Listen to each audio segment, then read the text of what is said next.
guys, and welcome to my video for day number 20 of Inktober. So jumping right into talking about today's piece, the concept for this particular illustration came without too much trouble. I was working on one of the other illustrations and the idea of an owl holding some type of stopwatch came to mind. I think I may have mentioned this at some point previously in my Inktober series, but I really enjoy drawing birds in general. I have done it a bunch of other times in my Inktober series thus far, although I do typically tend towards drawing crows or ravens as opposed to other types of birds. And as such, this is the first owl in my Inktober series, though it is most definitely not the first bird. I'm not exactly sure where the idea of an owl came from. It was just something that came into my mind as a concept, and I decided to go with it as opposed to resisting against it. And another thing I had already been thinking about drawing was a stopwatch, or a pocket watch, or something of that nature. Basically just a watch on a chain. At some point, those two ideas combined in my brain to create the piece that you see here. It is definitely a little on the simpler side, but I think the fact that there is a more in-depth concept or something that is just a little bit strange kind of makes up for the simplicity of it. And as I mentioned a couple of videos ago with another simple piece I did, sometimes simplicity is good because it enhances what is there as opposed to letting you become overwhelmed with all of the details. I believe this is the case with this piece, since the concept / things I did draw are made more obvious because there's nothing to distract away from them. I did try to incorporate some additional interest to the background, at least a little bit, specifically by attempting to recreate the textured modeled dark background I did by accident in day 15. This particular background did not turn out as dark as that one, but I think the effect turned out kind of similar, which I do like. It makes it so that the background isn't completely boring and bland, and it's kind of interesting in its own right as a result. I do think that the actual body of the owl could stand for some more texture, but at this point I do like it and I don't particularly want to mess with it further. And this is where I kind of go into something I mentioned in my last Inktober video. And that is the fact that this piece specifically is where I first noticed that there was a problem with the paper I was using. To kind of re-summarize what I discussed in that video, at some point in the month I ran out of watercolor paper. Now, I have been buying the same Strathmore brand 140-pound cold press watercolor paper since I started working with watercolors in the first place. And that was probably a 1.5 to 2 years ago by this point. I have probably purchased it on 5 or 6 different occasions from both physical stores and over the internet, and I have always really liked it.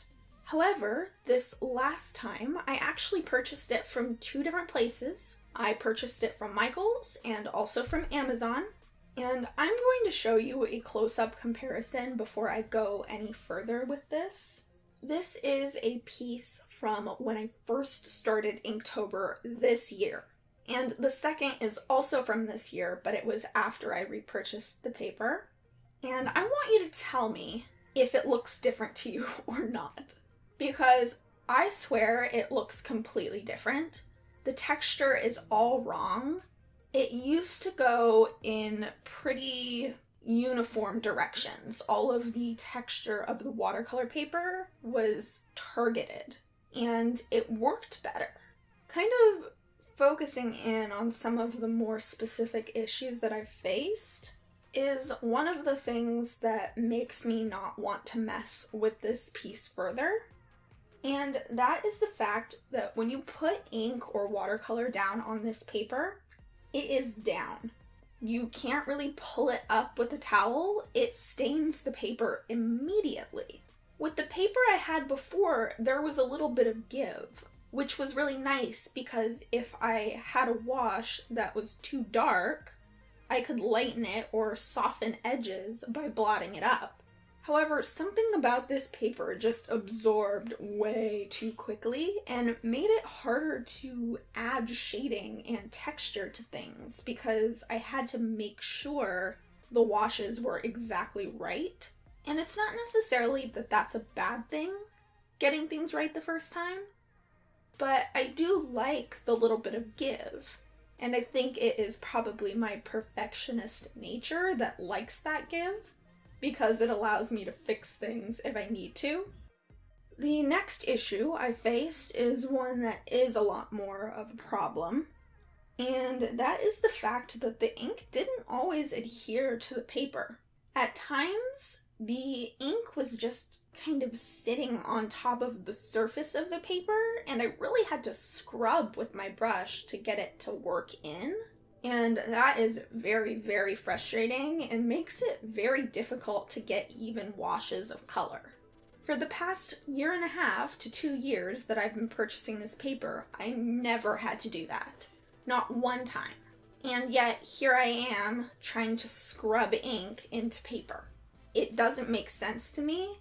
Another thing is more of a personal preference than anything else, and that is that I just generally don't like the new texture. I liked the uniformity before. I thought that it looked really nice and it could give interesting texture to things, but this new one is too mottled and strange for me to really enjoy it. So in the end, I just generally found it a whole lot harder to work with and really disliked it overall. And I disliked it enough that, unfortunately, I am considering finding a new watercolor paper to replace it. If any of you know of a watercolor paper that you've either used or heard of that works well but doesn't totally break the bank, please tell me. Because I really liked Strathmore watercolor paper because it was fairly affordable in terms of watercolor paper, but it worked so well. However, if this is the way that it's going to be from now on, I don't know that I can take it for any longer. So, thank you all for listening to my little rant about watercolor paper, and I hope you guys enjoyed seeing the time lapse for this piece. Like I said before, it is simple, but in the end, I am pretty happy with it. I think it was an interesting concept, and it was fun to explore combinations of subject matters that might not normally be combined. So again, thank you all so much for watching. Make sure to subscribe if you would like to see more videos like this or very different from this in the future. And I will see you guys next time.